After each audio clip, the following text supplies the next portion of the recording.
तो इस क्वेश्चन को हम लोग डिस्कस करते हैं। क्वेश्चन में बोला है a point charge Q equal to 1 microcoulomb is located at a distance 2 centimetre from one end of a thin insulating wire of length 10 centimetre having a charge Q equal to 24 microcoulomb distributed uniformly along its length as shown in the figure.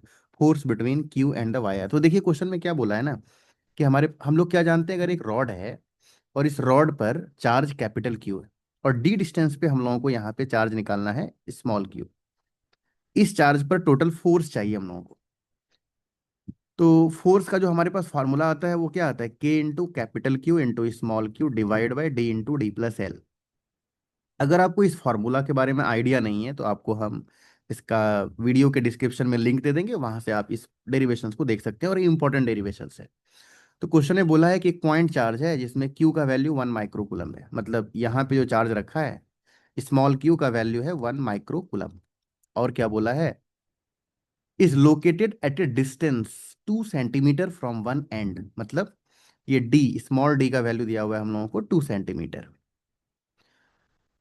Of a thin insulating wire of length l equal to 10 centimetre. l का value दिया हुआ है 10 centimetre, having a charge capital Q, मतलब rod का total charge दिया हुआ है 24 microcoulomb.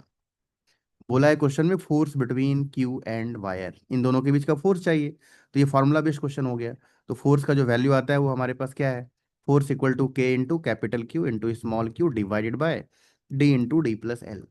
अगर इसको ध्यान सॉल्व करेंगे तो वैल्यू मिलेगा K का 9 into 10 power 9 into capital Q का वैल्यू आ गया 24 microcoulomb, 24 into 10 to the power -6 into small q का वैल्यू आ गया 1 microcoulomb, 1 into 10 to the power -6 divided by d into D plus L. तो स्मॉल d का value 2 centimetre है, तो 2 into 10 to the power -2 into D plus L. D plus L मतलब क्या हो गया, d का वैल्यू कितना दिया हुआ है 2, l का वैल्यू 10, 2 + 10 12 सेंटीमीटर है, तो इसको मीटर में कन्वर्ट कर लेते हैं।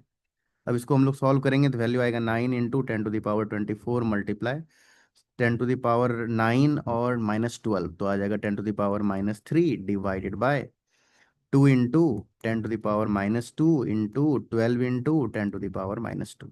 इसको सॉल्व करेंगे, 12 से 2 टाइम्स में कैंसिल आउट, 2 से 2 कैंसिल आउट हो गया। तो सॉल्व करने से हमारा वैल्यू आ रहा है 2 into 10 to the power -3 multiply 10 to the power 4। 2 नहीं 9 है ना, ये ऊपर में 9, तो 9 इंटू 10 आ गया। तो इस तरह से आंसर क्या आ गया, 90 न्यूटन। तो 90 न्यूटन इसका क्या हो गया, करेक्ट आंसर।